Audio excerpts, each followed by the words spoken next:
This is a sad one, ladies and gentlemen. This last chapter, man.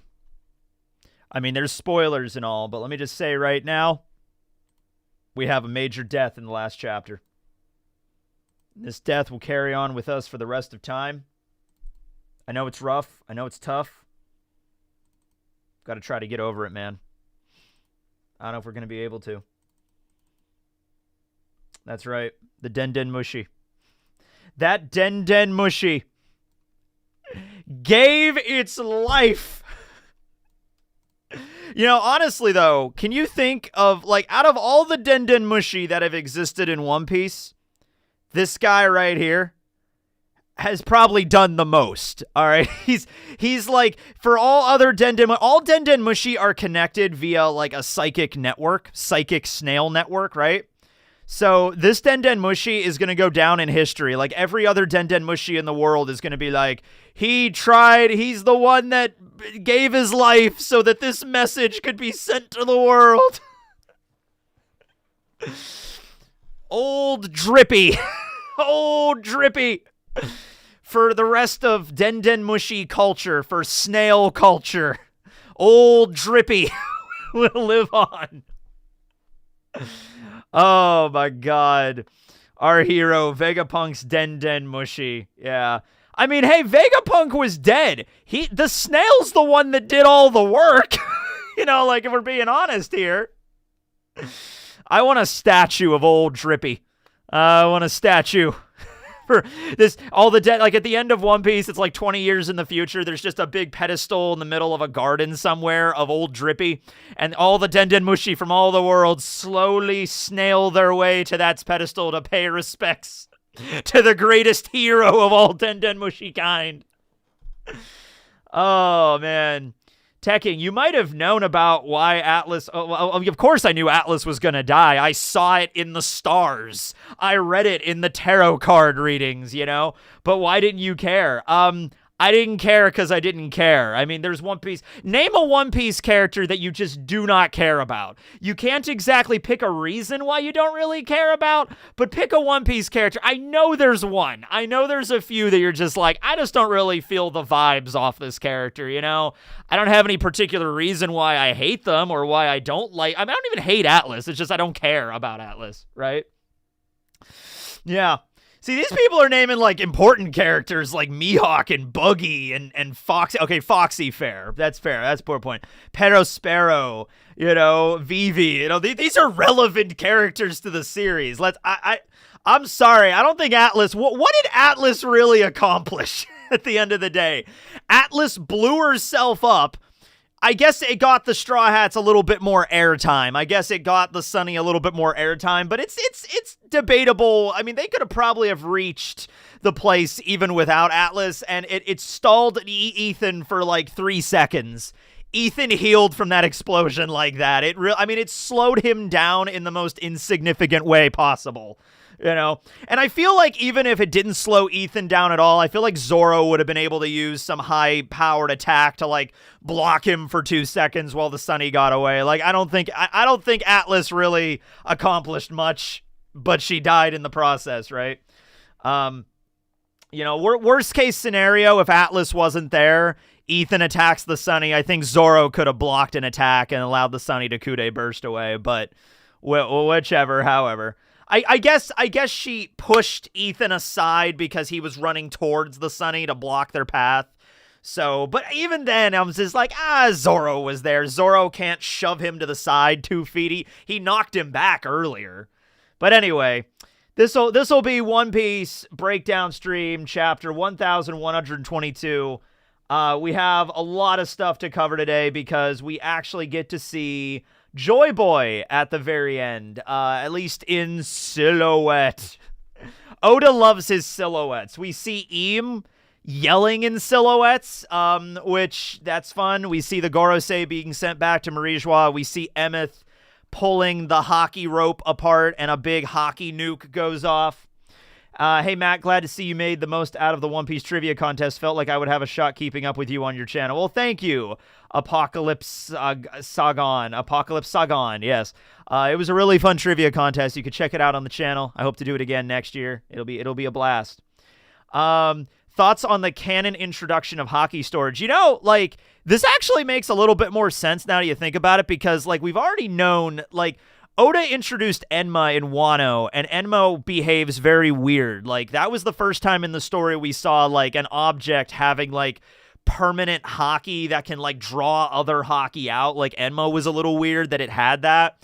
And now we get this rope, or this technique that you can, like, store haki in a rope and then unfurl the rope. So I'm actually thinking, like, it's not just the rope. Like, I don't think it was a special kind of rope. I don't think it was a special rope. I think it's just a technique that you learn where you can endow haki into, like, anything under certain situations and circumstances, right? Like, there might be a way to chain, like, it could have been a rope, it could have been a piece of chain, it could have been anything. Like Joy Boy would have been able to throw his haki into it, right? It could have been like, I put my haki into this box, and whenever somebody takes the key and unlocks the box, the haki shoots out. Like, it could be something like that. It could just be any kind of item, any mundane item around here, like, you could just add to it, you know? So, I'm thinking it's, like, similar to Vivre cards. It could be similar to Vivre cards, too. Maybe there's a technique, like, Joy Boy takes some of his blood and he puts the blood on the rope or something. Like, you could do stuff like that, but I don't think the rope itself was, like, relevant. I don't think this is a special rope made of the treasure tree atom. I mean, maybe it was. But I don't think the rope was special. I think it was the haki that was stored in it is the thing, yeah. Similar to Black Blades? Yeah, kind of, yeah. Yeah. Do you think it's the same as making a black sword? Yeah, I was just saying that. Hold on, let me grab Emma really quick. Like, Emma... Oh, you know what? Hold on. I got another One Piece sword in the mail. It's upstairs. Let me go grab it. Go ahead and comment, like, which sword did I get? And if somebody guesses it by the time I get back, you win a cookie. All right, I'll be right back.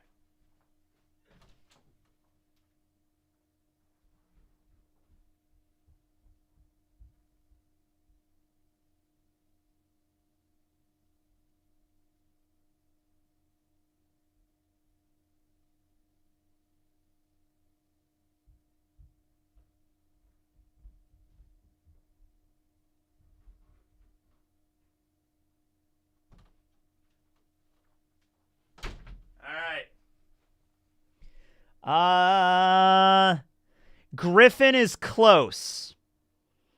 Ace. Yeah, congratulations. Sha. Kamusari. Yes. Yeah. So I got Ace. I got Roger's sword here. This is pretty good quality stuff. Now, Roger's sword is not a black blade normally, but when he uses it against Whitebeard, he does charge it up, so it's cool that they did make the blade a black blade, because it really should be. Like, I still don't understand. The only canon black blades in the entire story are Yoru and Shusui. Those are the only two, and it's a little weird to me that, like, Whitebeard doesn't have one, Roger didn't have one. It's weird, right? But maybe that's the secret. Maybe you gotta die first and then put the haki into the sword, maybe. Maybe when we see Ace again, maybe it will be a black blade because Roger died and he endowed his last haki into his sword or something like that. But yeah, I think it's a similar technique that we saw last time with Joy Boy and Emeth, yeah. I was Kuzan at the trivia panel. Great to meet you again. Oh, thank you. Yeah, I remember you. That was fun. Yeah. Mihawk isn't dead. No, but the previous user of Yoru might be. That's the kicker. The previous person, because I don't think Mihawk made Yoru. I don't think he smithed it himself, you know, so maybe the previous user of Yoru died. It was Mihawk's master, put his soul in Yoru, and then passed it to Mihawk. Could be something like that. But anyway, yeah, so, like, with the black swords and the black blades and stuff like that, we don't know the exact mechanism on how you make them that, but, you know, could have been the same deal. And in the case with Joy Boy, he stored his most powerful Conqueror's haki technique in a rope, or maybe more specifically, like, in Emeth himself, you know. Is the sword metal or plastic? It's metal. It's metal. There were like, plastic versions of this that were way cheaper, but, you know, I have to go with the actual metal one, yeah. So anyway, where do you think Ace is, or Roger's corpse? Roger's corpse is in the property of the world government. Like Roger's corpse, I have no idea. I would imagine the government like strung him up somewhere and just let the birds and vultures like peck out his eyes or something. But like as for his sword, he probably gave it to Rayleigh or Gabon or you know, somebody to keep track of. You know, but yeah. Okay, yeah, so let's talk about Joy Boy's anatomy. Let's talk about Joy Boy's body, because this is something of like a point of contention. So I was looking at this, and I was under the impression, I definitely agree that Joy Boy has a peg leg, because we're gonna pull up an image here of Joy Boy right here. Okay, so Joy Boy definitely has a peg leg, but people keep pointing out his arm, and they keep saying to me he has like a hook for an arm or a prosthetic arm, and I'm looking at this here, and the arm looks just like a perspective thing, you know, like Joy Boy is like here and he's like, you know, his one arm is way closer to you in the foreground. So it's going to look like this. And it's like, there you go.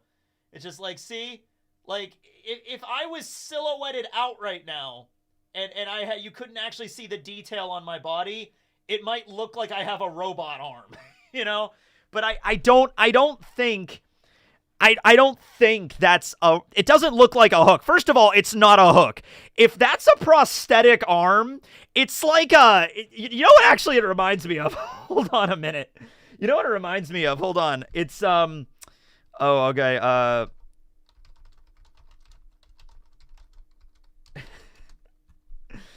Yeah, yeah.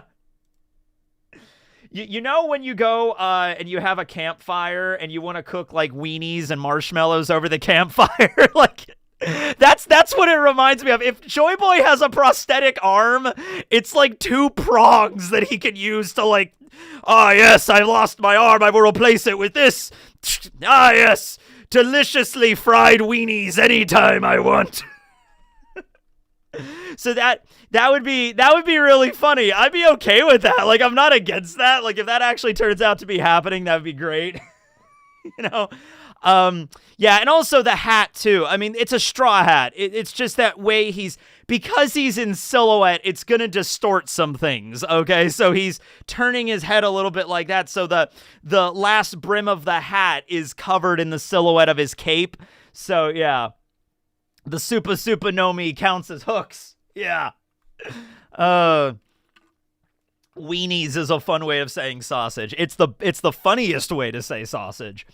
So I could definitely see him having a peg leg. I don't see, even if you count the silhouette dimensions, it doesn't look like, you know, you have his left leg that is clearly bigger than his right leg, even with the perspective. So yeah, it's probably has a peg leg.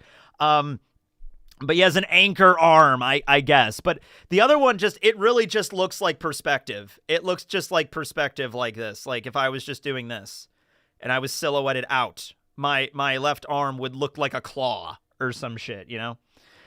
There's only one character with a peg leg, and that's Zeph. There's only one character with a hook, and that's Crocodile. We're still missing, yes, the eye patch pirate. Also, people have said, like, it looks like he has an eye patch. Dude, I have looked, because there's only, like, one image of Joy Boy that's, like, up close, and I guess there's a little divot off to the side of his head. Maybe that is an eye patch, but, like, okay. You know, and if he does have a peg leg and an eye patch, and he has a little parrot on his shoulder, and he's just the most piratey pirate that ever pirated, even more of a pirate than Roger, I'd be okay with that. That's fine. I'm okay. I'm okay with that, right? It's just, it's a silhouette, so we don't have a lot to go off of here. Yeah. He endowed his peg leg with haki, the strongest leg in the land. Someone with an eye patch, and I do think that Joy Boy having a peg leg, eye patch, and hook seems excessive even for Oda. No, actually, to me, it doesn't. It doesn't seem excessive even for Oda. I could see Oda sitting down at the beginning of One Piece, like, I'm going to introduce this character named Joy Boy at some point, and he is going to be every pirate stereotype that you can imagine. Like, hold on, let me just type in, I'm just going to go to Google and type in cartoon pirate. I wonder what the first thing that comes up is. Oh God, yes, this is Joy Boy. This is Joy Boy right here, guys. I think I found our Joy Boy. Pirate Captain. There you go. That's Joy Boy. First thing that comes up on Google by Nick Gauman. There you go. Joy Boy! Hello there, Luffy me hearties! Let's go and conquer the Void Century! Yarg! Oh, I want him to have a pet octopus. Yeah, let's have a pet octopus.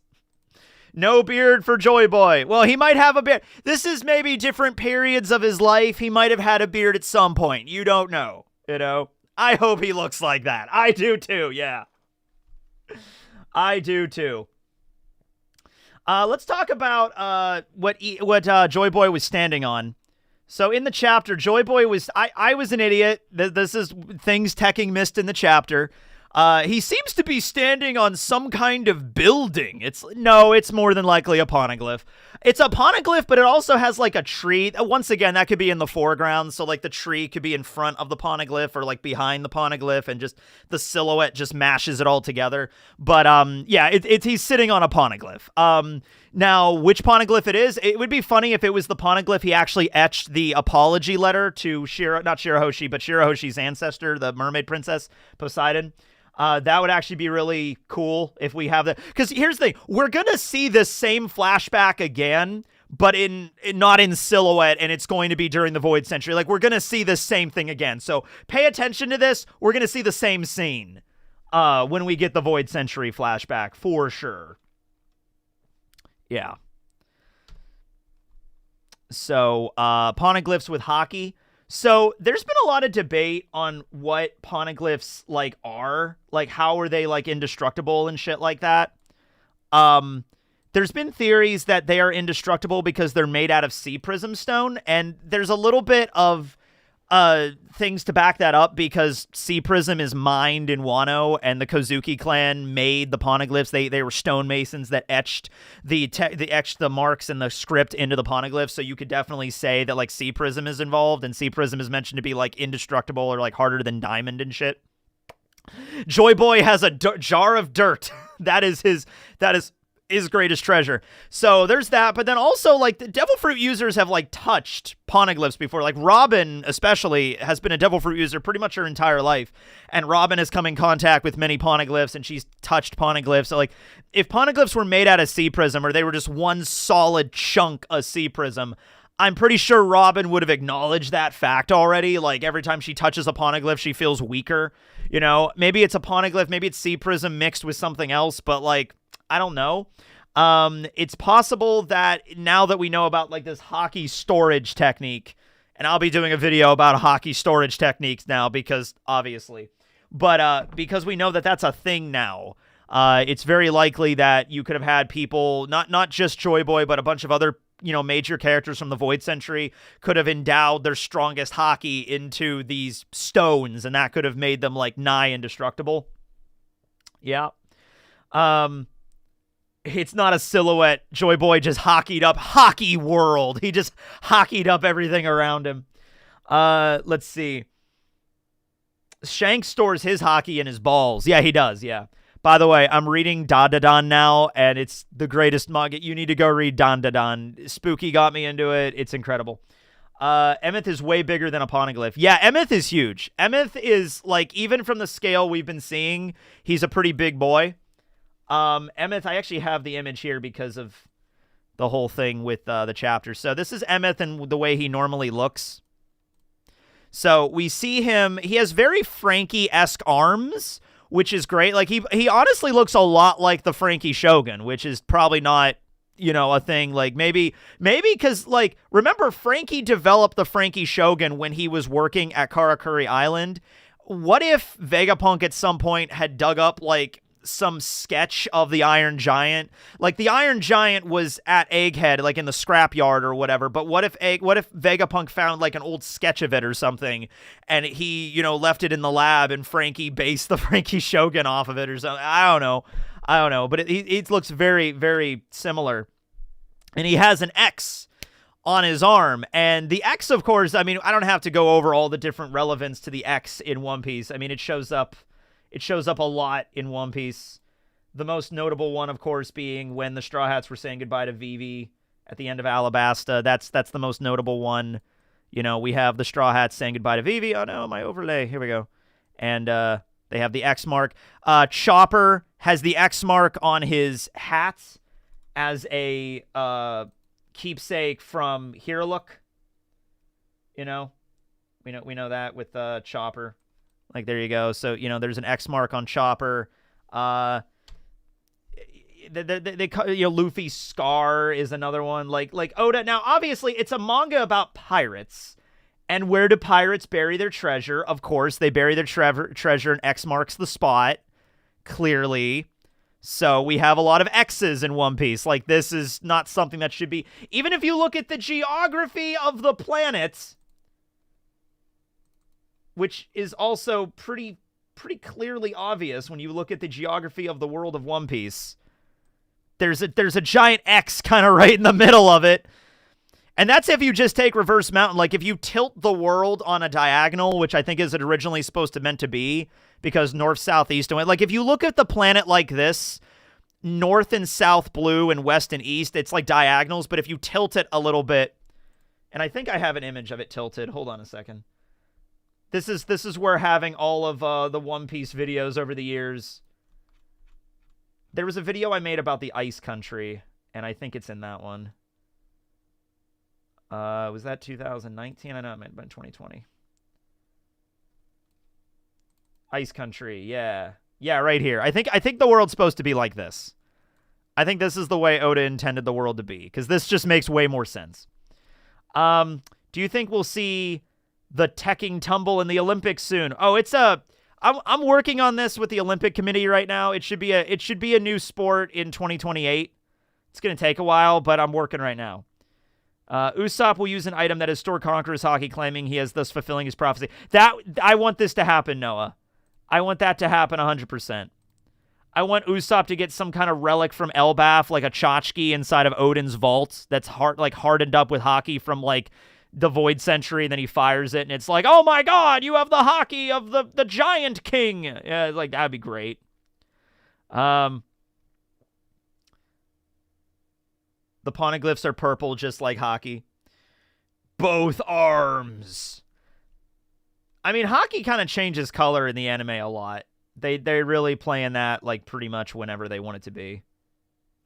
Yeah.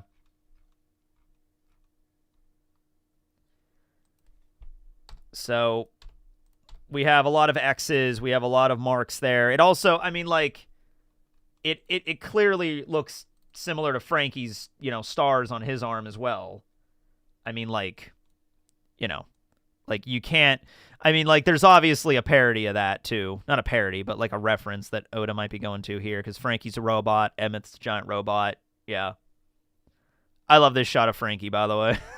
This is great. Keep on rocking, Franky. Keep on rocking. A rock so hard they infused with haki and then chiseled with hammers with haki. With haki. That might have been the only way to make them. That might have been the only way to make it. Yeah.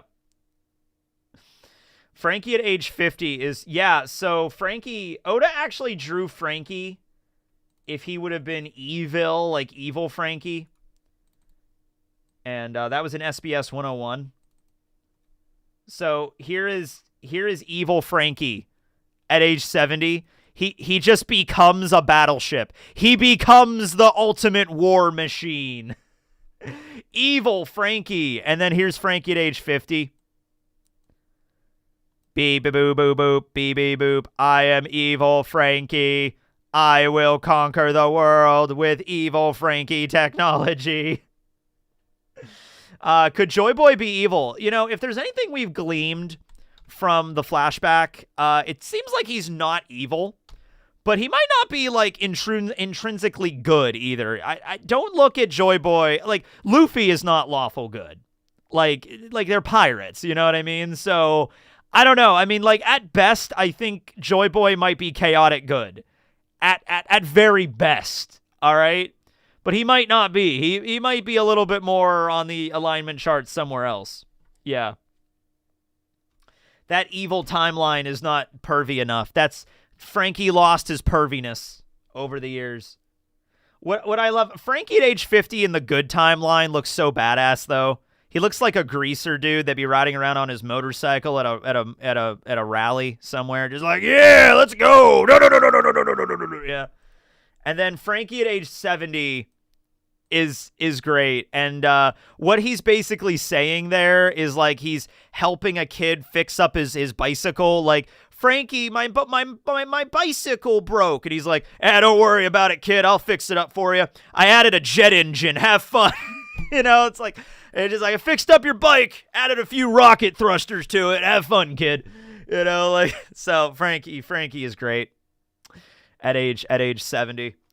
What happened to Gene Rummy and Sheep's Head? Or Sheep's Head. They, I guess, made it back to Wano and died, or they're in prison somewhere. Yeah. Can you please do a 10-chapter summary in a 20-minute video? Love your videos. A 10-chapter summary in 20 minutes? There's no way I'm doing that. The Joy Boy and Eam sibling theory. Yeah, okay, let's talk about that. So, like, a couple of things. I mean, we all want to talk about Eam because something else that happens in the chapter involving the Gorosei, but, like, yeah, so Eam and Joy Boy, looking at them from, like, two halves of the same coin is not impossible. Like, Eam's name is Eam Nerona. It's possible Joy Boy's name might also have the family name Nerona. It's possible, but also it said he was born in the Ancient Kingdom, and there was alliances that were made against the Ancient Kingdom, so it wouldn't make sense maybe, but it depends on their parents, I guess. Or the Ancient Kingdom maybe split off, like there was a schism kind of thing between the Ancient Kingdom, so part of the Ancient Kingdom goes over here and fights against the original, like a civil war kind of thing. Void Century, Civil War, it could be something like that. Is it Eam Nerona or Nerona Eam? Nerona is the family name, I think. It's the family name is Nerona. Nerona, not Corona. My Sharona. I'm Eam. I'm the only one. My Nerona. Okay, yeah. Eam is literally Muzan. I think that's a character from Demon Slayer, and I haven't really watched Demon Slayer, so yeah. What was Eam in pain or doing a tantrum? Okay, so this is as good a point as any to talk about the Gorosei and their what happened when they got hit with the haki bomb. All right, so the haki bomb goes off, boom, right, and they all get hit by the haki bomb. They all go back into their original forms. They all go back into their human forms. Top Man, Ethan, and Peter all get warped back to Marijois. Saturn stays. Marcus is already at Marijois, sitting on the couch, just looking really disappointed, like, great. And I guess they have to go report to Eam. Meanwhile, we cut to Eam, who's on the floor in the flower room, like, like just freaking out, so, people have said, and I get it, the idea of, like, because we've learned about haki nullifying devil fruit powers, that's why they got sent back, because the haki bomb of Emeth was so powerful, it overrided the summoning, and it warped them all back. That's fine. That makes sense. I have a couple of questions on, like, logistics of how that works, because they weren't, like, astral projecting to Egghead. They were physically there, and they got warped back. Like, for example, we have Van Augur, right? Like, Van Augur has the warp fruit. So, like, by this logic, and I understand the yokai abilities of the Gorosei are different, but, like, by this logic, like, let's say Van Augur warps Burgess to an island, like, a mile away, and then Burgess gets hit with a haki attack. Would Burgess then warp back to the ship with Augur? Like, that's a little confusing to me. But, no, it actually makes a lot of sense if you consider one thing, and this is the thing. The Gorosei's abilities, all of their powers to transform into different yokai and do the summoning jutsu and all that abilities, that's not their power, that's Eam's power. So if you think of the Gorosei as, like, all fragments of Eam, like, you could look at it like they're like clones of Eam, or they were normal humans that have had Eam's power shared to them, right? Like, Eam gives their power to the Gorosei, and it's his power ultimately. Then when that haki bomb went off and hit the Gorosei dead on, Eam's the one that felt that shit because it's his power. So Eam's at Castle Pangea listening to the message, just like, "Ooh, Vegapunk." And then all of a sudden he gets the most splitting headache of his life. Like, ah, it's searing my brain. Ah, Joy Boy, why? It just starts searing. It's like someone lights a damn fire in his brain. It's, ah, you know? And that's the thing that sends them all back. Like, that makes sense. I'm going to go with that. Rather than it being like, because there's theories that, like, oh, maybe only Saturn has the ability to, like, summon the other Goro. Now, I don't think it's something that only Saturn has. I think all the Gorosei share that power. But the reason they share that power is it's because it's all Eam's power originally. Yeah. So, yeah, it makes sense if all of the Gorosei and Eam are kinetically linked or psychically linked together. Yeah. But Venus couldn't warp back. So that's... Oh, wait. You mean Saturn, not Venus. Saturn couldn't warp back because he's there. Yeah, he's the one... Well, he physically went there. He got on a boat and he went there. Now, he did also warp to the island, but that's the thing, like... So Saturn uses his warp ability to summon the other Gorosei. So one of the Gorosei had to be there for the other 4 to get there. But then when Saturn first arrived on the island, there was no Gorosei on the island. He just warped to the island from the boat. So I'm assuming that's a separate ability, or maybe it's like they can teleport short distances if there's no other Gorosei around. It's just maybe limited to like a mile or wherever they can. Like if Saturn walks outside the ship and he looks at Egghead, he can warp to Egghead. Like, that's maybe like a different kind of ability. But there was no Gorosei on the island to summon Saturn the first time. He just like jumped from ship to island. But the other Gorosei were, like, on the other side of the world. They were, like, Egghead is pretty deep into the new world. It's on the other side of the planet. Kinda. So, yeah. Joy Boy is Sora, Warrior of the Sea, the first Peace Main pirate. I mean, yeah. I mean, I think there's going to be comparisons to that. The ultimate enemy of the world government. No. Sora is the first Knight of the Sea. He's the hero. Now, I don't think they would have made him a hero if the government knew about the origin. Yeah. So, yeah, then there's the question of Mars. Like, what happened with Mars? Like, why did he go back then? So, the only explanation I have for that is the combined powers of Luffy and Bonnie. That was enough, and everybody else on the ship, all the giants. Well, I don't think the giants contributed to that attack, but all the, like, Franky and everybody working together was enough to, like, send Mars back. But it wasn't very clear. Like, a haki bomb going off from Joy Boy, one of the strongest, if not the strongest. Like, Joy Boy could legitimately just be strongest character in One Piece, full stop, period. You know what I mean? So that makes sense that would send them back. But, like, yeah, Luffy is strong and Bonnie is strong. But, like, Luffy's been attacking the Gorosei all night, and that wasn't enough. So was that enough to send it over the threshold with Mars? And Oda could have also clarified, like, he could have showed, like, Luffy and Bonnie hitting Mars and then Mars turning back into a human and then him disappearing. Like Oda could have showed that a few chapters ago, and that would have made more sense.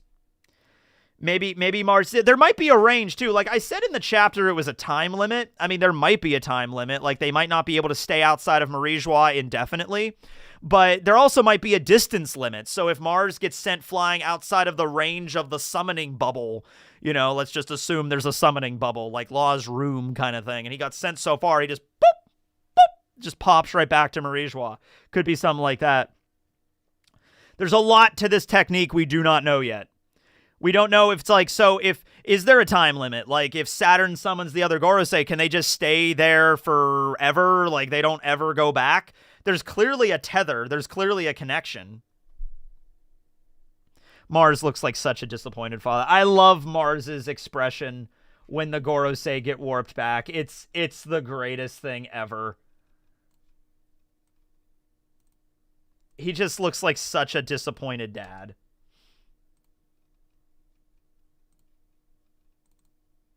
Look at that. Just like, I am very disappointed in you. I got back first. I'm not the one that's gonna go tell Eam about this. All right, you guys go tell Eam about this. Yeah.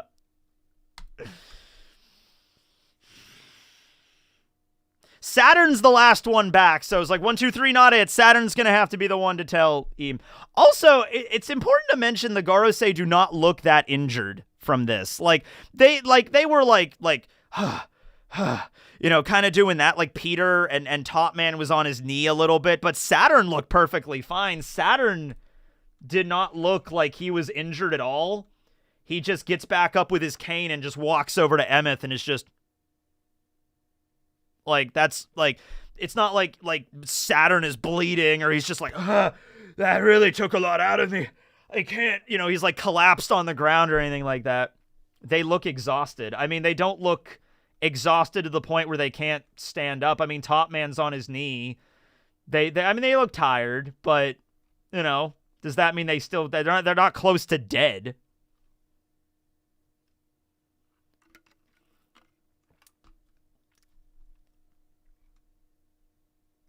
So did the haki blast cancel the teleportation spell they just did? We just had that is literally the tail end of the conversation we just had. Yes is the answer, but I think it's Eam's power ultimately. Yeah. The Gorosei were recruited in the first Lucia destruction scene. They looked hesitant and nervous. If they were the one whole, no reason to fear Emu. The Gorosei were recruited. Well, they might have been recruited. Okay, so they might be like different individuals from throughout history. And then Eam shared their power with them. And it's like they still have their own personalities. Their personalities are not overridden by Eam. They might be ultimately just terrified of Eam too. Like they might just be like, you know, we disagree with Eam, but we're not gonna say it. You know, we're gonna be maybe like maybe we shouldn't do that. Actually, okay. You know, because ultimately, you know what it probably is. I'll tell you what it probably is. They were recruited throughout history. Eam gives them like basically, I'm gonna make you immortal. Like, do you want to be immortals? Do you not want to die? And it's like, yeah, we don't want to die. It's like, okay, cool. I'll give you that power, right? And so Eam probably has that over them. Like, if you fail me, I can take that away and you will die on the spot. And the Gorosei are like, okay. So they might be at a point where it's like, maybe they don't agree with Eam, but it's like, they don't want to die. So it's like, we kind of want to keep our immortality. We kind of want to keep that shit. So, you know, what do you do here? The Gorosei live in an abusive household. I mean, kind of, yeah. If you do not do exactly what I say, I am taking away your immortality, Saturn. Will Joy Boy's crew be similar to the Strats? Emeth to Franky, Zunisha to Chopper, Joy Boy to Olivia. I've seen this a lot. Toki is like the Nami or whatever. I've seen like people even drawing really cool artwork of like the Joy Boy pirates and stuff like that, yeah. We talked about Saturn teleporting. It was a different kind of teleporting because there was no Gorosei on the island to teleport him there. So I'm assuming if it's short term, if it's like a distance they can see, they can just do it, you know? But the other Gorosei were on the other side of the planet, so they needed one of the other Gorosei as like a conduit to get there. Yeah.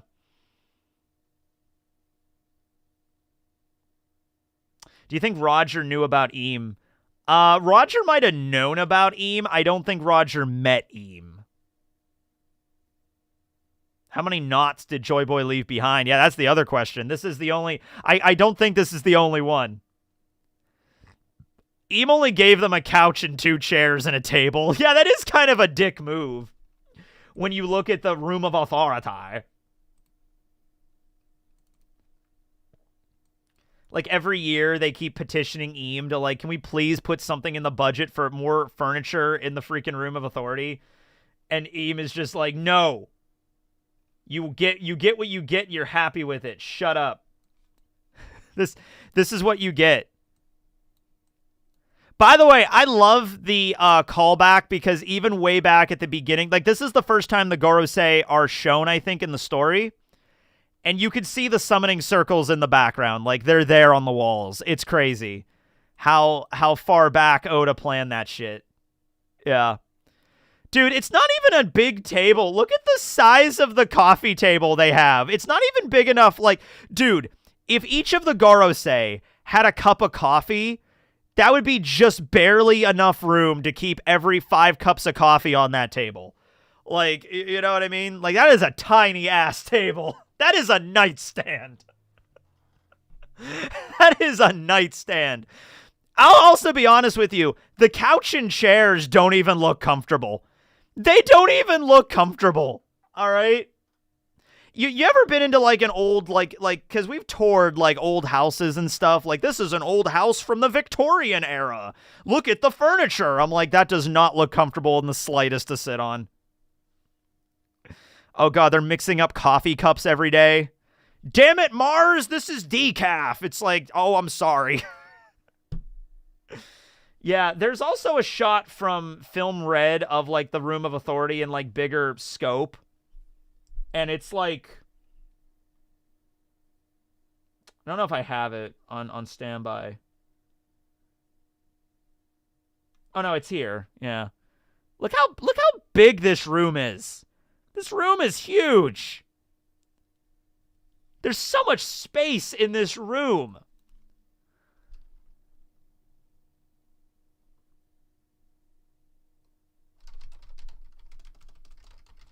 Room of Authority. Because there's a whole like you go back and watch it with when Sabo is in there and he's running around, like that room is like an amphitheater, dude. Like there's so much dead space in that room.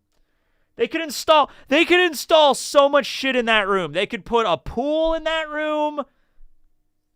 They need a lot of floor space for summoning circles. Hey, maybe that is the practical reason. But dude, if that's the way to get around the summoning circle, just throw furniture around. Like, you need to have a flat surface. If that's the weakness of the summoning circles, I can think of a few ways. Like, Usopp, just keep firing plants around so they can't use summoning circles. They don't have to eat, but they clearly do. We see Saturn eating. We see him eating a delicious summer sausage. When he's arriving at Egghead.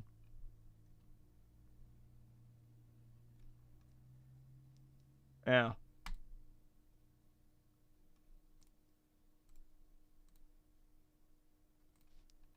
So, like...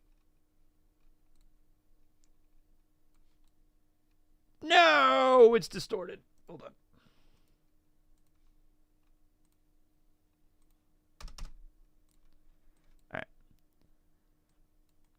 He clearly likes his sausage.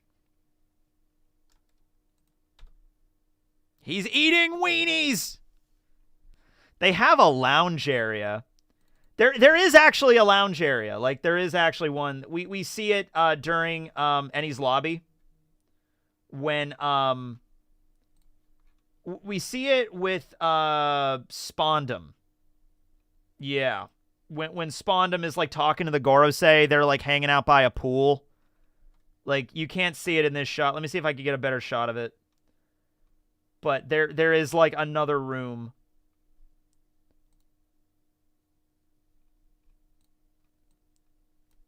Yeah, here it is.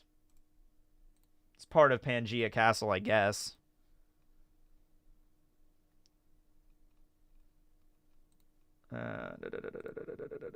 Is this going to load properly? No, it won't. Of course it won't. Frickin' WEBP files.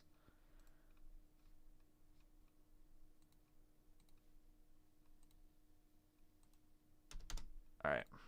Everything should be JPEG. All right, here we go. So, yeah, they do have a slight lounge area. Maybe the Room of Authority is behind that, maybe that whole building. Because, I mean, scale and perspective and whatever. I mean, I guess it's not a very big building when you look at it that way. But maybe the Room of Authority is behind them somewhere. But, yeah, they have another little... They could go out to a nice little pond area if you want to chill out. Yeah.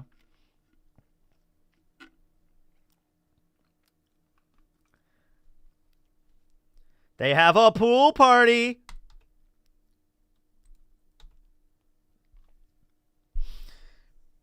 Yell your report from there, you worm. Oh yeah, that's another thing too. Saturn like was about to fall in the water in the last chapter. Like he was falling in the water. Like you can't tell me like, oh, that was just perspective. Like no, he was falling in the water and then now he's on the shore. So you could say either water doesn't do anything against them, or they just teleported them back, or Saturn hit the water and then teleported back or whatever. But it's weird that Oda did not show it. What would small talk between them be? Like, I'm sure it would be fascinating to listen to. It would be like, hey, Mars. Hey, Top Man. Remember that time we sold our souls to a Faustian devil to become immortal? Yeah. What did you like to do before that? I like to build model trains. Oh, that's cool. I like to collect stamps. That's neat. Well, I guess we rule the world now. Yeah, I guess we do.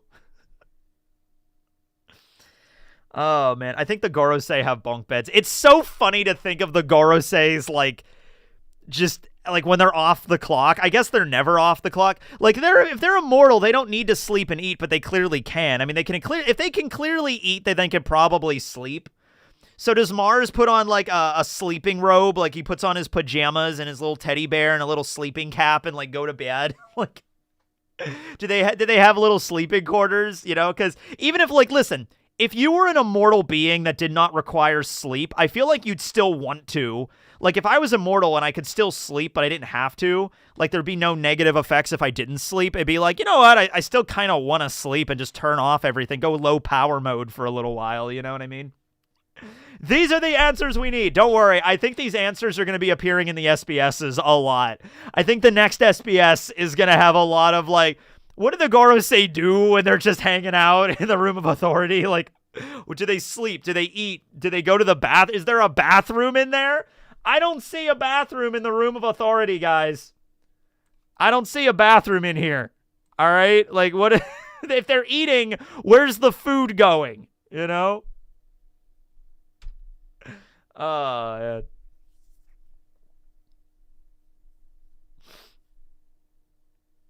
That's what Data does in Star Trek. Yeah, I mean, like, yeah, we don't know if they're immortal. I mean, I guess we know they've lived at least several hundred years. So if not immortal, like, they're at least, they've been alive for at least several hundred years. They all recognized what the Iron Giant was that attacked Marie Joie. They didn't age from when they first met Vegapunk. Saturn did not age at all from God Valley, which was 40 years ago. He looked exactly the same as he does now. Yeah. Now, I don't think Saturn stayed behind because he wanted to, like, you know, this is my responsibility. Because I don't think they had a choice. I think when that haki bomb went off, if that severed the link of between Eam and them, and they had to go back, and they got drawn back, you know. The bathroom is down the hall on the left from the room of authority. Yeah, like that would be, imagine working at Castle Pangea and you're just a guard. You're like the pinheaded guards that just hang out there because they exist.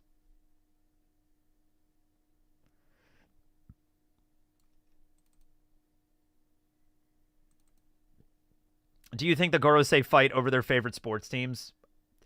I mean, they got to do something to pass the time when they're not ruling the world, right? Do you think we'll see the Gorosei as kids? Yeah, I mean, maybe we'll see a flashback of that. Yeah, like, imagine just being, like, one of these pinhead guards, you know, guarding outside of the castle, and you're walking through. It's like, I got to go take a piss, man. It's like, all right, down the hall to the right. You accidentally, you walk into the bathroom, and Marcus Mars is taking a piss right next to you in the next urinal.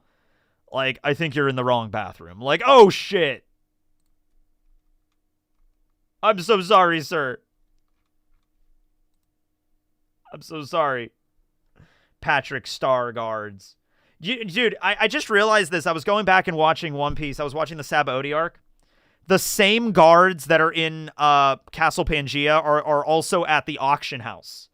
So these guys are probably just like the not, I don't know what you would call them, like the police force of the world government maybe, and they all wear these stupid conehead helmets, but they were also at the auction house guarding the auction house. So I guess they just go out wherever the government needs them. They're the lowest rank of guard probably. Yeah, that's probably fair. Yeah.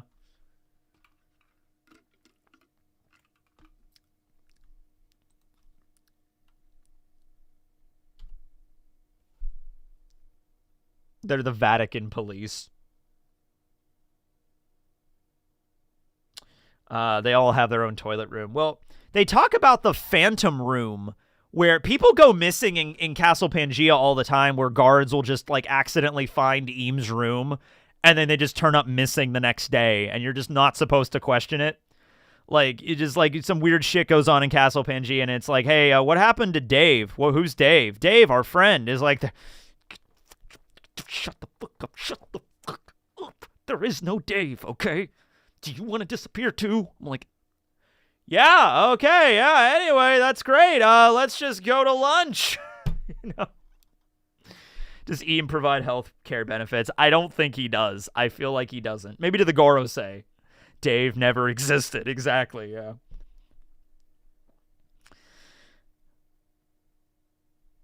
Dave's not here, man. Garp versus Kuzan in the anime. Yeah, it's gonna be fire. It's gonna be fire, which is ironic because he's made of ice. Which is ironic because his former justice was blazing justice. Yeah. There was never a Dave.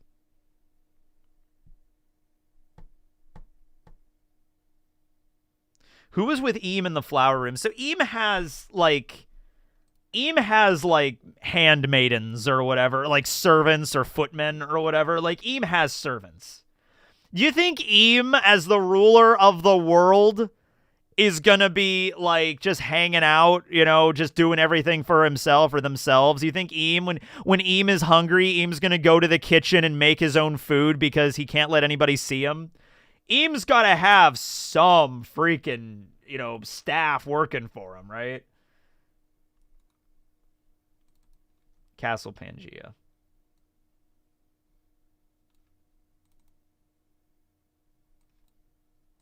So he's got his flower room. Yeah. He's got his underground freezer room area. Yeah.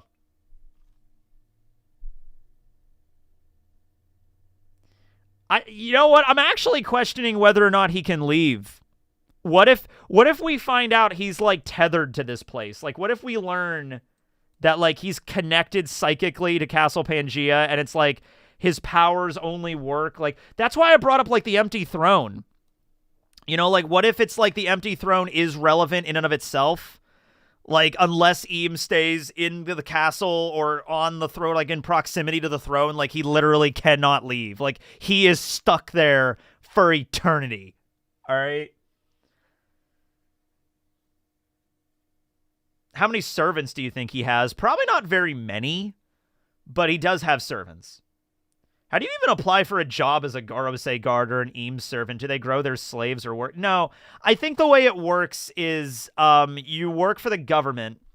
So, like, there's different, like, let me see if I could find, like, hold on. Like,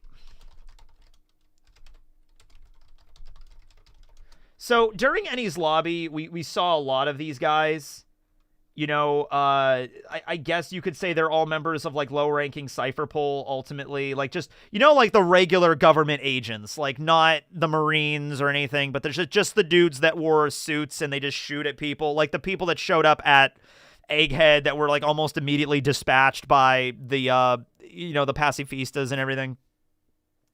Like, you could say that maybe those are just members of, like, Cypherpol 1 or 2, or they're, like, low-ranking government agents or whatever. And maybe you can rise through the ranks there, or maybe you're recruited from the Marines. Like, it could be that, honestly. It could just be like, hey, you're being transferred to Marie Joie, to the Holy Land. You're going to be, they need some new guards, so you're going to be a new guard if you want to do it. And it's like, okay, yeah.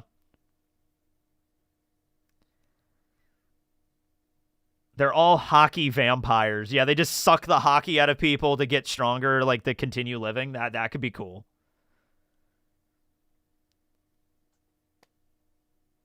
Do you think the empty throne is the focus point for a person or conduit for planet's energy, electromagnetic magnosphere to control the planet?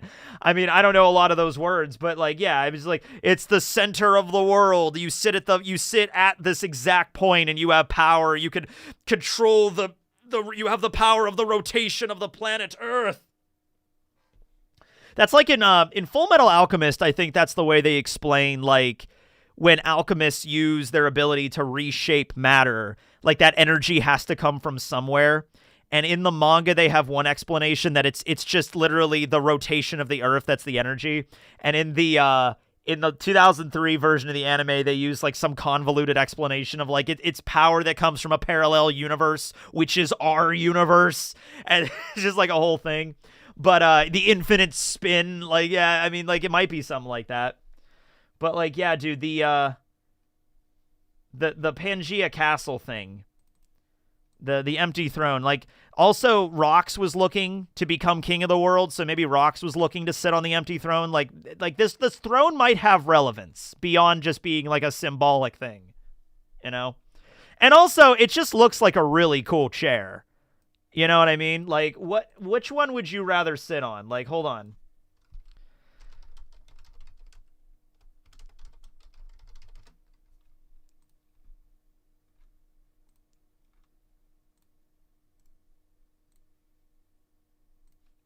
Would you rather sit on the empty throne, or would you rather sit on the Iron Throne? The original Iron Throne from Game of Thrones. The books. The book Iron Throne. This one.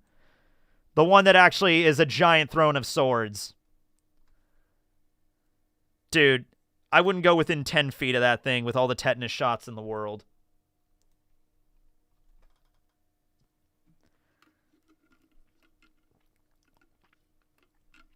Do you think the straw hat in the freezer, it's Joy Boy's haki?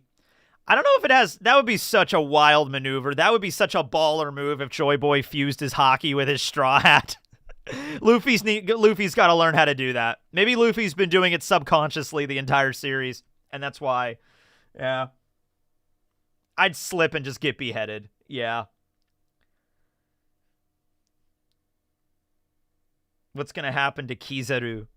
Kizaru is, like, he's probably going to be reprimanded pretty bad for this. I don't know if they're going to, like, we're entering, like, final war territory, so they kind of need him. So I don't see them, like, eliminating Kizaru or firing Kizaru. He's pretty damn strong, so I don't think they can just, like, not, like, get rid of him and just, like, not a big deal. But, yeah, it's going to be a whole thing where he's probably going to have to go back to... He's going to get chewed out by Sakazuki at least. But it might go even higher than that.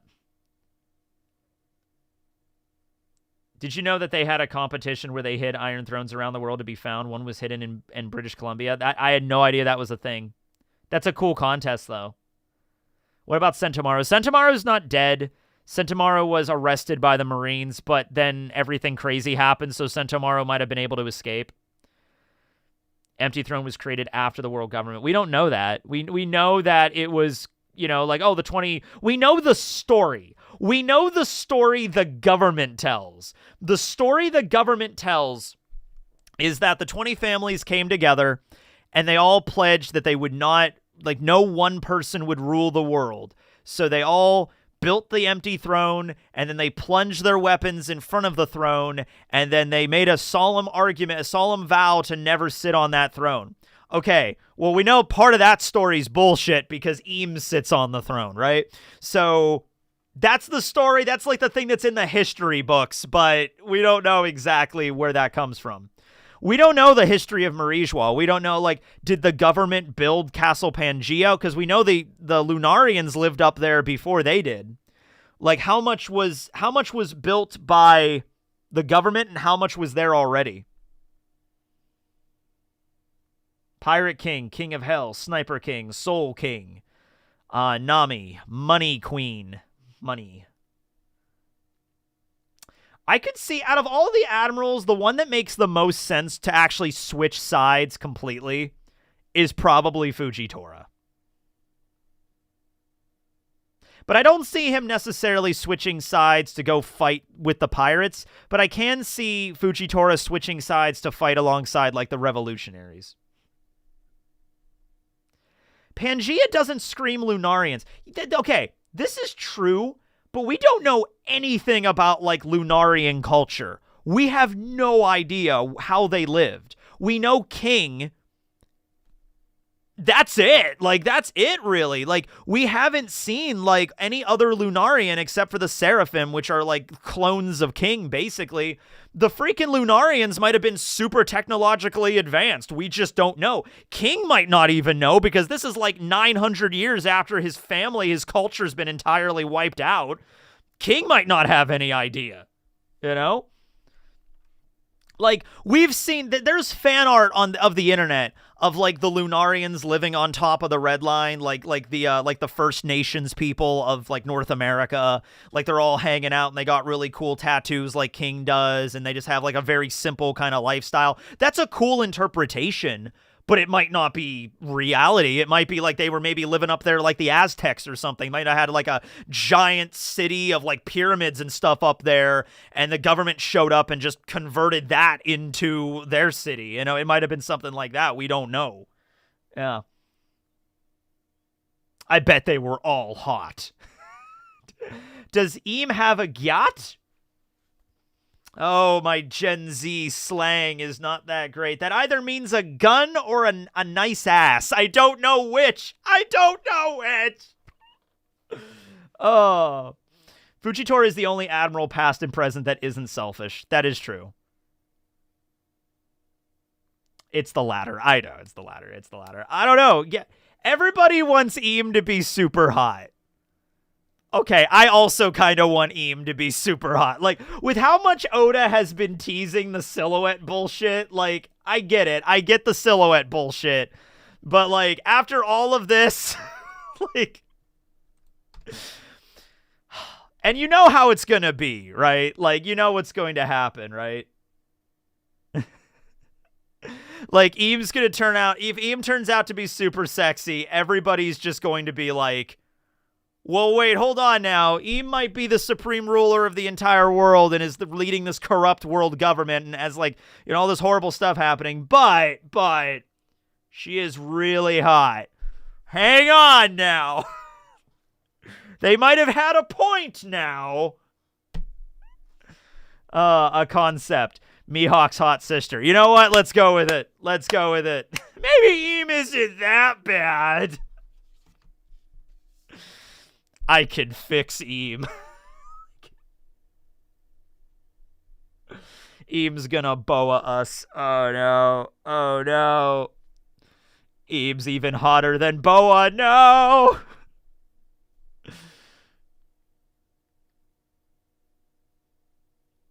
I mean, it doesn't matter what Eam looks like. There's gonna be sexy Rule 34 images of Eam regardless. So, you know.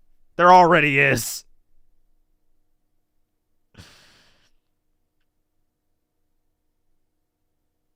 If Eam's a guy, he'll have a legion of fangirls. If Eam's a woman, I don't, so my perspective for Eam is, I don't think Eam is going to be, like, ugly.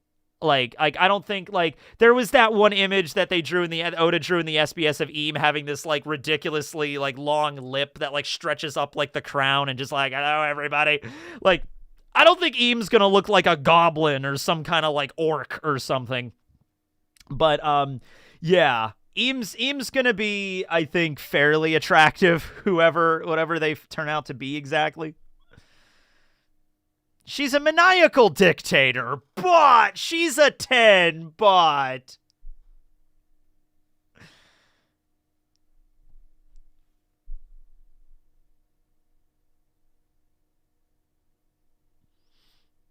We're gonna get the Vegapunk treatment with Eam's reveal.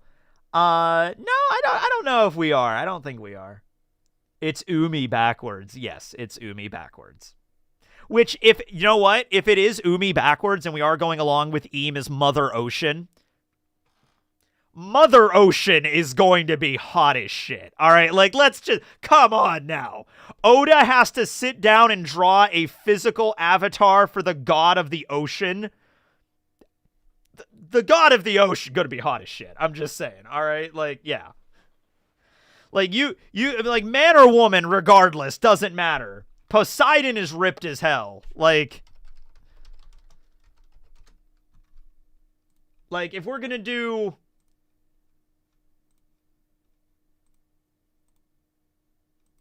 Poseidon from, like, Record of Ragnarok, He's gonna be sexy. I'm trying to find a good image of Poseidon here.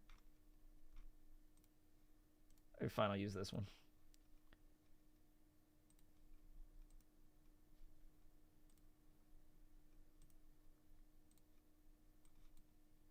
Look at that. I mean, like, yeah.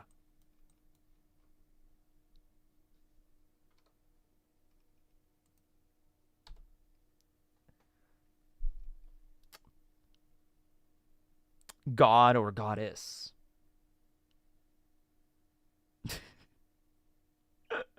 I I want some oh god. All right, yeah.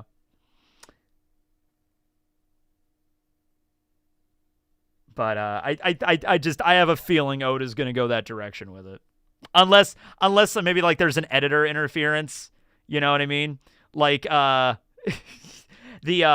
like Oda's like, all right, here's my design for Eam, and it's like, boing, and the editor's like, I don't know if you should make the final villain of One Piece super attractive. I'm like, it's like, hold on, I'm going. Who draws the manga here? I'm going somewhere with this, you know? Unless it turns out Eam's not actually the final villain.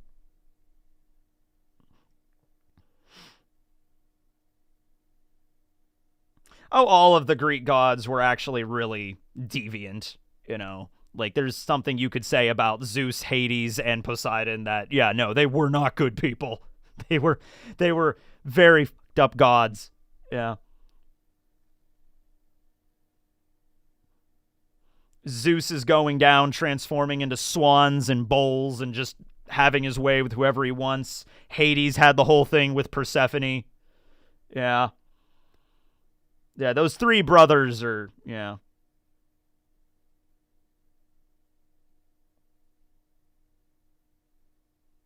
I need you to do more tier lists with Spooky. That was really fun when we did the horror movie tier list. Yes.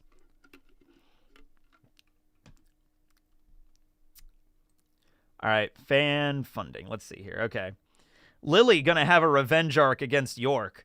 There's also the theory that Eam is the body of Lily. You know, like Lily died or something, and then Eam possessed her or something, and now that's another example. Let Sanji kick Eam, then Eam will become best One Piece wife. Yeah, that'll be the determination. Like, they're going up against Eam, and then Sanji's like, I can't kick for some reason. It's like, oh, okay, so Eam's a woman. There we go. Woo, teching. People make a big deal out of the Joy Boy haki splitting the sky, but didn't Luffy do the same thing when he first used Gear 5th?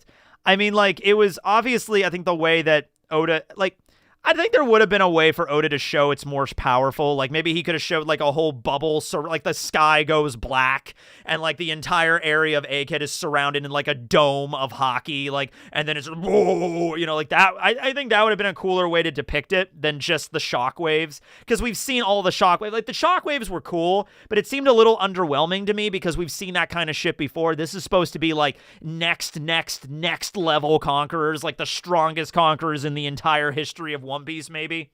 It would have been cool to see it, like, maybe visualized a little better. But, you know, it's what we got. It was a really strong fuck-off attack. That was the idea. Do you think there'll be more than one final war? I mean, like, in the context of just the One Piece manga, there's going to be one final war. Maybe there'll be spin-off mangas or sequel mangas, and we'll see something else. But, like, just for this manga, I don't see Oda doing multiple final wars. Do you think we'll see the Gorosei as kids? Yeah, I think we will. Do you think the Gorosei fight over their sports team? I answered these ones already, yeah. Do you think Joy Boy's haki is stronger than Shanks? Yeah, it is. It is stronger. I love you comment. I mean, also, this is like, you know, you could also argue it's been 900 years. Maybe the haki is weakened a bit. Maybe you could argue that, you know, when Joy Boy was alive and actually fighting, would it be different?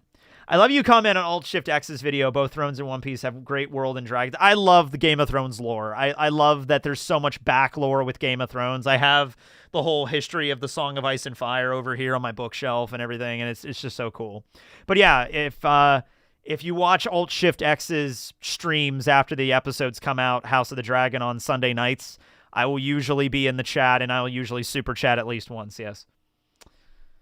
Will Joy Boy's crew be similar to the Straw Hats, Emmett to Franky, Zunisha to Chopper, Joy Boy to Luffy. Yeah, probably. I think there's going to be a parallel with that there. I think I answered all these ones. I think Saturn will be scolded because of Bonnie. I think Saturn's going to get yelled at, yeah. Please play Chasing the Unseen if possible. Really good geography exploration game since geography is everything. Ooh, always looking for more geography games. I don't want Blackbeard just pirates to get their hands on Poseidon because San Juan Wolf and Vasco shot. Oh my god, yeah. I mean, like, that is canon that Vasco kind of wanted to do that to Boa. Yeah, don't worry about Shirahoshi though. I think Shirahoshi's going to be fine. I don't think there's going to be anything really fucked up happening to Shirahoshi. There's going to be people that are going to want to find her and use her power, but she's also protected by like an entire army, and also she could summon fucking Sea Kings. I think she'll be okay. Yeah. Saturn will not return, Devon will. Ooh, that's a good one. I feel like, though, if Eam shares their power with the Gorosei, if that is what turns out to happen, there's no way Eam would not know that that's not Saturn. Like, there's just, like, you have all, like, a psychic connection.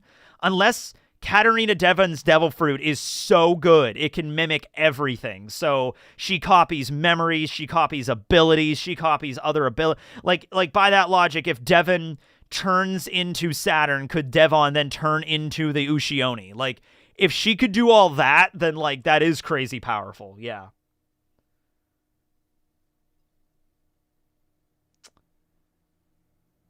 Eam is the body of Lily. That's a JoJo reference. It is a JoJo reference, yes.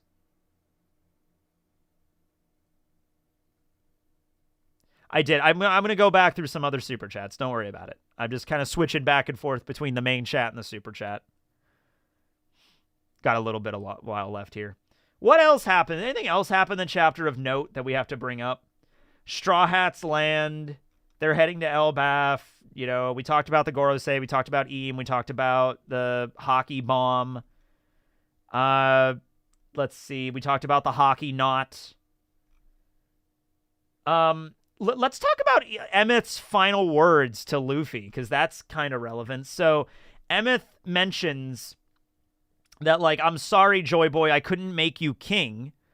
You look just like him. You know, I just wish I could have been there at the last. I'm glad I could have heard him one last time, kind of thing, right?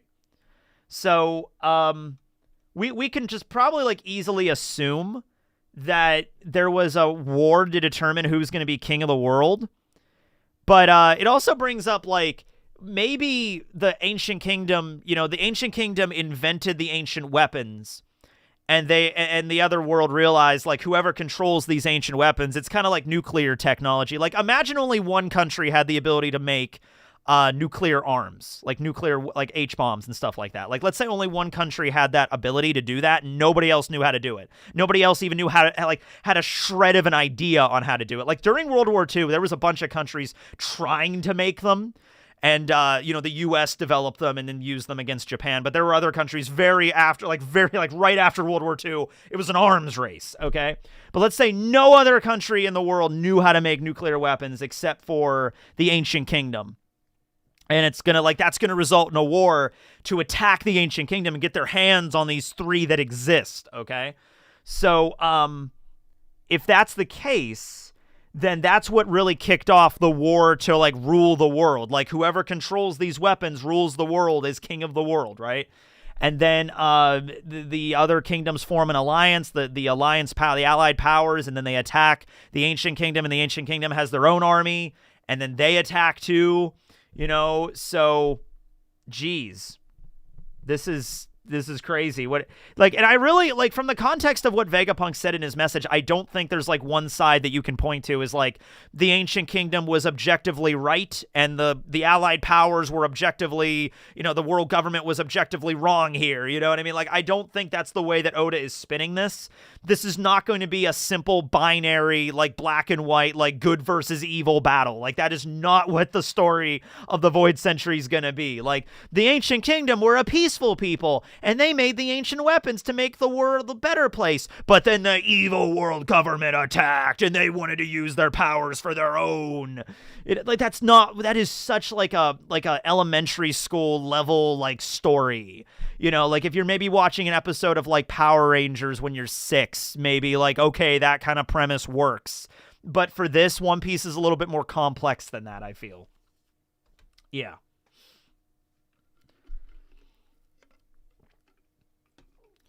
We could talk about Buggy and Kobe, yeah. So, Buggy has his big speech to the Cross Guild where he talks about how, like, hey, it's not just going to be, my world. And everybody's like, wait, what do you mean? What do you mean, Captain Buggy? What do you mean? It's like, it means it's going to be our world. It's our world, ain't it? We can take it for ourselves, So I think this is in one part Buggy trying to, like, obviously gain favor with his crew, but also he already had the favor of his crew. I think it's more of, like, trying to make himself so Mihawk and Crocodile can't just kill him. They can't just, like, you can't eliminate me, all right? I am the one that is actually holding the reins to the Cross Guild. They will not listen to you if I am not part of this, all right? Like, you're going to have to play the role as my 2 lieutenants, and I'm the leader here. Somebody also said that the reason Buggy said "R" is so, like, Crocodile and Mihawk would be like, hey, I'm not just trying to take over the world. Mihawk and Crocodile and all of the Cross Guild members, all of us can take over the world. We're all friends. We are comrades. Join the Cross Guild, comrade. Like, there you go. Yeah. Buggy is fantastic, dude. Buggy is fantastic. It's our world. Yeah. I feel like it would be way cooler for all the Strats to fight Eam together rather than just Luffy. Yeah, that would be fun. So, what do you think? What do you think Crocodile and Mihawk and everybody want to talk about? Like, because Crocodile's like, hey, fucking sit down. We have shit to do. We have stuff to talk about today. Like, so what do you think the ultimate goal of the Cross Guild? Like, how are they going to go about this? Like, are they just going to all get in their big ship together? The Buggy ship? Are they just all going to get in the Buggy ship together? A massive army of the Cross Guild, a fleet of ships, and just head for Laugh Tale? Like, they don't know where it is. Like, are they going to, like, what is the first thing the Cross Guild's going to do here? Like, are they going to try to get the last road Poneglyph? Are they going to try to find the man marked by flames? Are they going to try to go to Shanks and fight a Yonko? Because let's be honest here, like, they got Mihawk and Crocodile working for them. You know what I mean? Like, they got some battle power, the Cross Guild does. You can't just...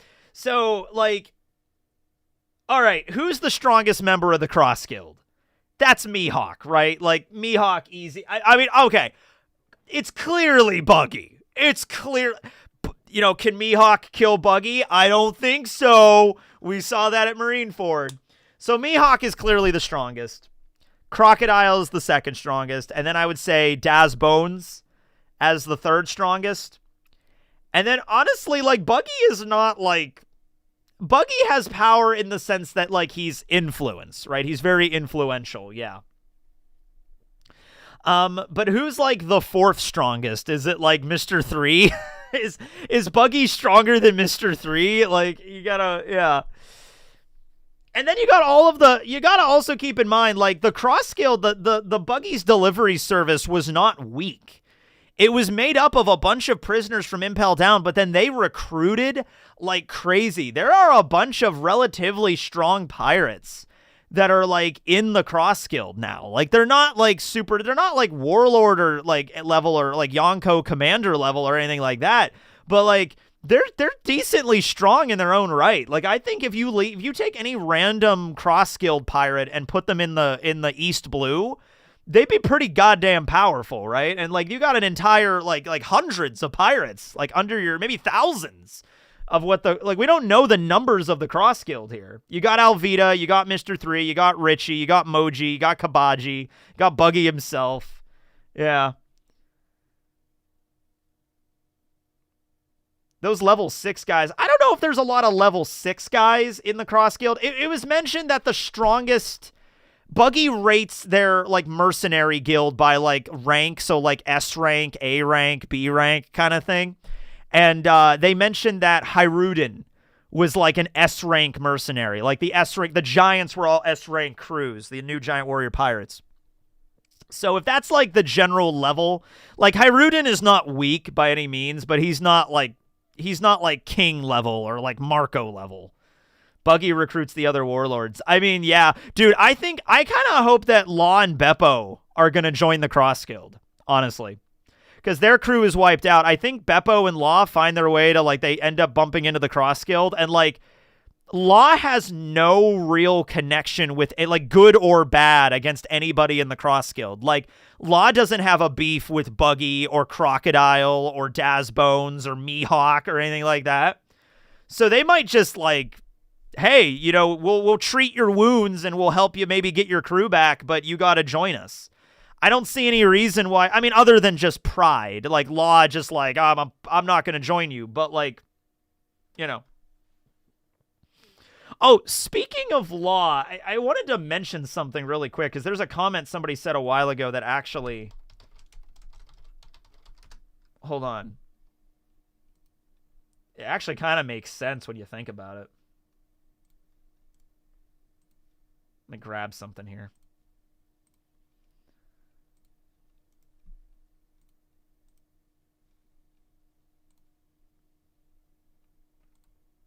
All right. This might sound out of left field, but I want you to remember the context here. Do you think Jean Bart is a buccaneer? He's a big guy. He was at the auction house. He was sold off.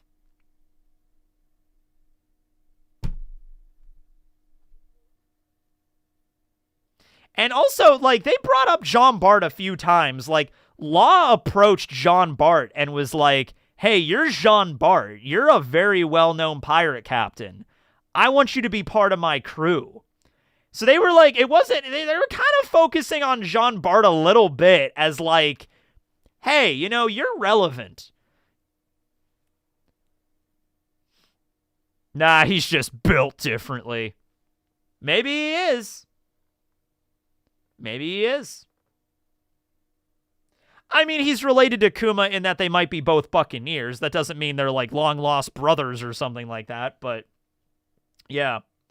Yeah, and buccaneers are prized, yeah, like they are very rare in the world. There's probably not very many of them, but I think King might be the last Lunarian. I don't think Pudding is the last Third Eye Tribe member, and I don't think Jean Bart is the last I don't think Kuma is the last buccaneer.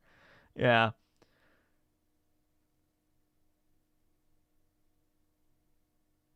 I didn't even include Ginny on my top 5 saddest deaths. Yeah, you're right. I know what I said.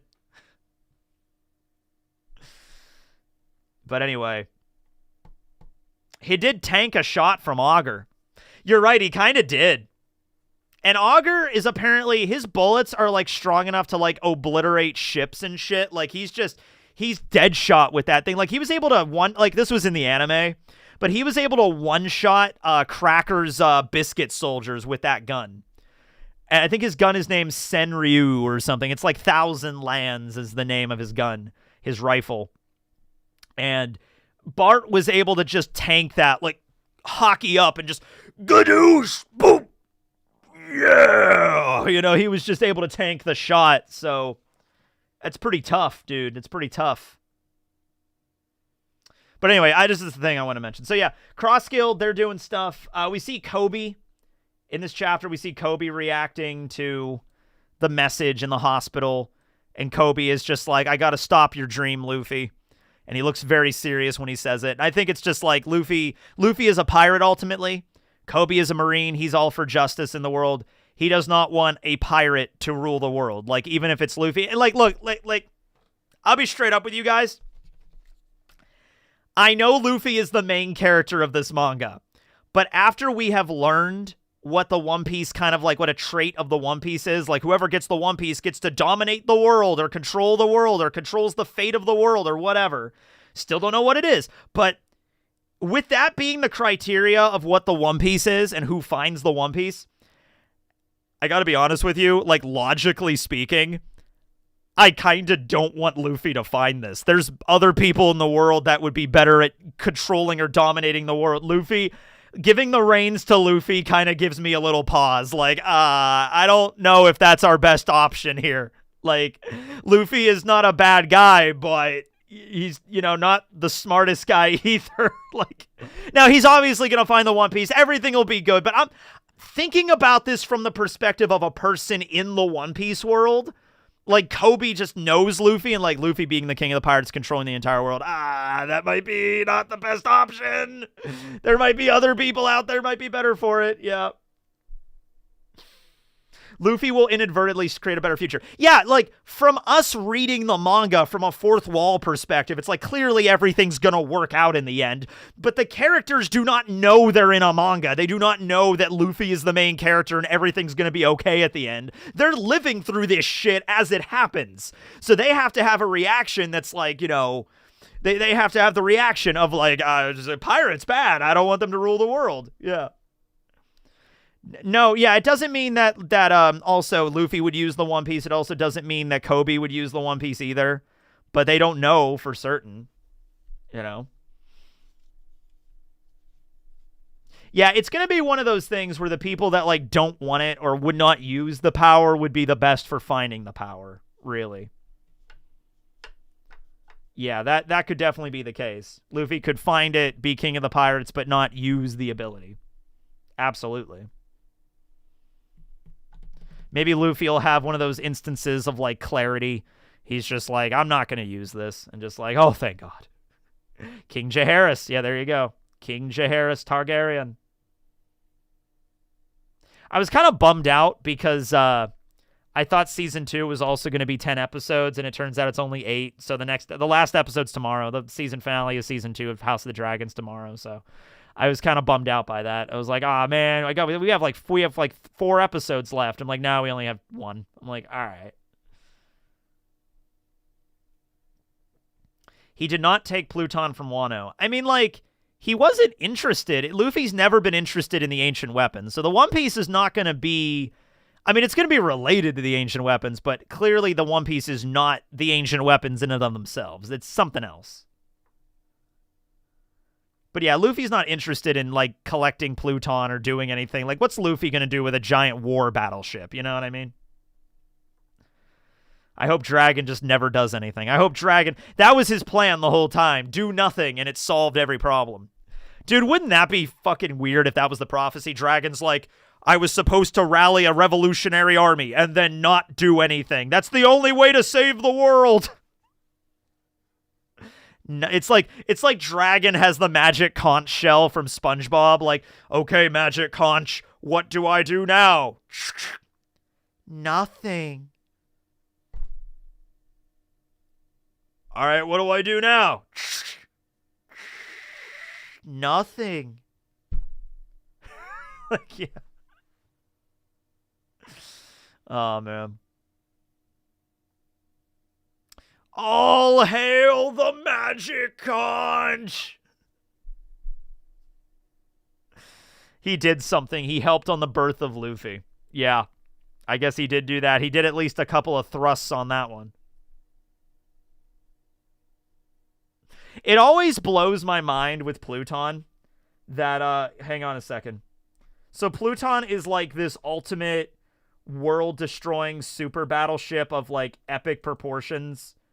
Right? It can, like, annihilate the entire world. Because this thing is, like, dangerous. You know what I mean? And the instructions on how to build it are, like, the size of a Lego manual. like, is this supposed to be all it is? Like, how to build this thing is in, like, that's all it is? How many pages are in there? Like, I don't know, like 100 maybe? Like 100, 200 blueprint, like little tiny booklet too. It's not even that big of a booklet. Very tiny handwriting. Yeah. Franky has it all memorized. I mean, yeah, I guess he would have it all memorized. Yeah. Yep, that's how blueprints work. Yep. It just, yeah, it unfolds. Like, it doesn't look very big, but then you, like, the first page is like, just fucking shit. You know, like, the first page is like the size of like this room, and then they're all like that.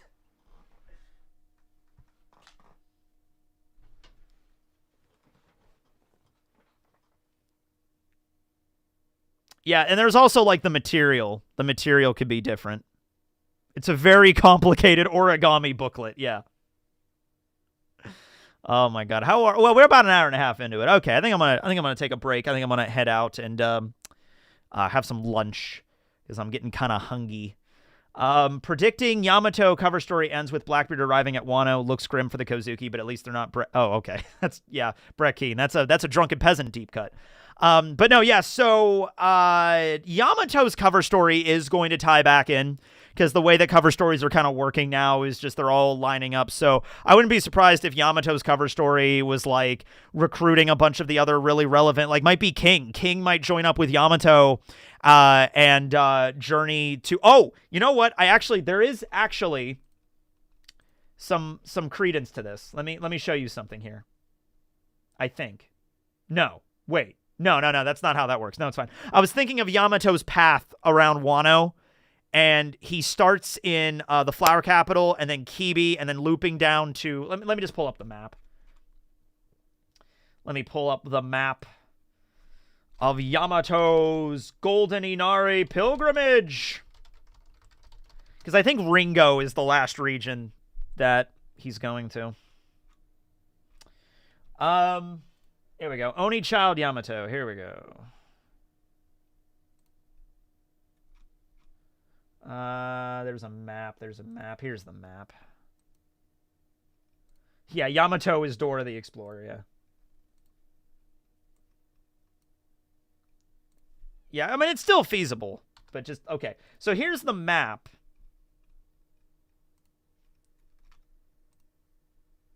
Map, here you go. So here's the map, right? So Yamato is starting in the Flower Capital and then traveling through Kibi, where he's at right now, and then going down through the Kuri region, and then going through Udon. So Yamato's going to go by the Udon prison, like where King and Queen and everybody are in prison right now. So there might be an opportunity there to like meet King and see what's going on there. And then going through Hakumai, where he's going to drop off the sword, Yasuie's sword, and then looping up around to Ringo, and then maybe something with Ryuma's grave, possibly. Maybe we'll learn some shit about Ryuma, and then entering into the Flower Capital. So, and then maybe leaving after that. So, yeah, this is going to be maybe a long cover story. I mean, like meeting the rest of the scabbards and like cameos. Here's a cameo by Kawamatsu. You know, like that's going to be all around the thing. Yeah. When do you think Devon is going to turn into Saturn? I have no idea. I don't know what idea. They're apparently heading back to Hachinosu right now. Like, they're not going to, like, Marijois right now. They're going back to Hachinosu to turn Caribou over to Blackbeard, and then Caribou's going to tell him all about the ancient weapons and everything. Yeah. Yeah, I wish we would have gotten the scene with Ryuma and Zoro. Like, even a shot of, like, him at the grave, but what are you gonna do? Blackbeard's assassination attempt on him. Is the straw hat the real key to the One Piece? Yeah, might be. I mean, Joy Boy had it, Roger had it, then Shanks, then Luffy. We might get a memory of that in the cover page. I mean, maybe. We get Ryuma's Jedi Force ghost appearing above the grave. Yeah. But yeah, I think Yamato's story is eventually going to just tie right back into current events. Let's see here. What are some other super chats we go through here? Go start from the top here. Let's see. The trivia contest. Yep. Thank you for that. That was a lot of fun. It also is possible there's a range limit on the Elder's Portal. That might have been the case with Mars. Like, that makes sense for him getting sent back. I did not react to the slaughter of Eustace Kid in the anime, but I did do a video. The reason I didn't is because I did a video not long before that episode came out where I talked about, like, the like, is Kid done? Is he out of the story forever? So, like, I made a video about that, and then a couple weeks later, the episode came out, and I'm like, I'm really just saying the same thing I already said in the video. So I'm just, I didn't make a video about that, but it was a really cool episode. I think it is the same as, like, a Black Sword, yeah. Pirate tropes, yeah, we talked about that. Beaver cards, probably similar to that. There's no pirates with parrots on their shoulders either. Yeah, we need to get a parrot shoulder pirate. Then there will be 3 characters, 1 with each and 1 character with all 3. I'm okay with Joy Boy being the most piratey pirate that ever pirated. It's cool. Like the standard bicorn hat with just the skull and crossbones and the eye patch and the parrot and the hook hand and the yarg me hearty. Like, I'm okay with that. Like, you could even talk like that and I'd be all right with it. Yeah, the teching tumble at the Olympics. Sibling theory, we talked about that. Maybe Yamato will run into Gene Rummy and Sheep's Head, maybe. Joy Boy is Sora, Warrior of the Night of the Sea. I mean, like, maybe, like, the old school, like, maybe not the 1-to-1, but, like, that might be it. Yeah, like he might be very similar to that character in the cartoon. And I think these are the ones I just answered. Yeah. Maybe the Straw Hat is full of haki. Yeah. Like, if you're going to add... If it isn't the rope that was special, specifically, if it's just you can add haki in anything, like, I will add haki to this sword. I will add haki to this pen. I will add haki to this notepad. You know what I mean? Like, you just add haki to anything.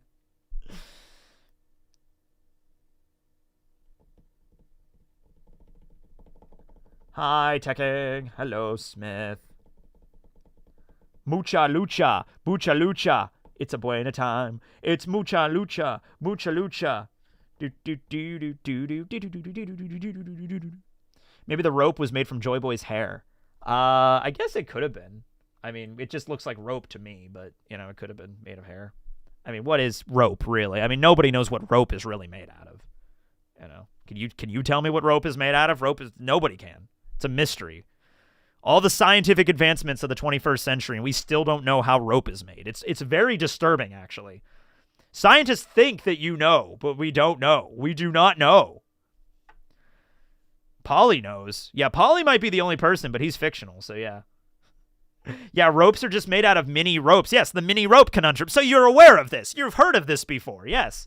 But you just keep getting smaller and smaller ropes. It just keeps getting smaller. Rope is made out of a smaller rope, and you just keep cutting it and cutting it and cutting it and cutting it, and you just keep getting more rope.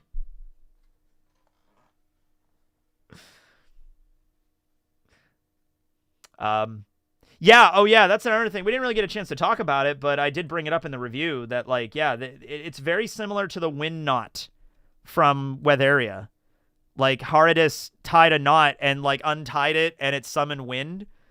Maybe that has something to do with, well, okay, so if that's the case, it's more on the rope being special, not on the haki being special, but maybe it's possible to store things other than just haki in rope. Maybe there's weather haki. Nami learns weather haki. I don't know. But anyway, I'm going to get going now because I'm going to go eat lunch. Thanks for watching, everybody. There's no One Piece this week. Weekly Shonen Jump is on break this week, but there's certainly a lot of stuff to discuss, a lot of stuff to talk about. My Hero Academia ended this week. I'll be making some videos or a stream, probably a stream about that at some point. But yeah, now that it's confirmed that Joy Boy is not a giant, what do you think the giant Straw Hat is all about? He's not a giant. I never thought he was probably, well, he might have been a giant at the very beginning when I saw the Straw Hat, but he's probably a buccaneer. And also keep in mind, like Emeth is huge. So Joy Boy sitting on that poneglyph next to Emeth, like, Joy Boy could still be like Whitebeard's height. It's just that Emeth is really big. So from his perspective, Emeth would look like Whitebeard would look like a normal human to, like, Oars or somebody, right? But I think Joy Boy is in fact a buccaneer. He might be like 6, 7, 8 meters tall, like comparable to Whitebeard and Kuma and Moria maybe. It's very possible. Yeah. But anyway, yeah. Thanks for watching, everybody. Thanks for all the super chats. See you later. Signing out. Later, y'all. Y'all.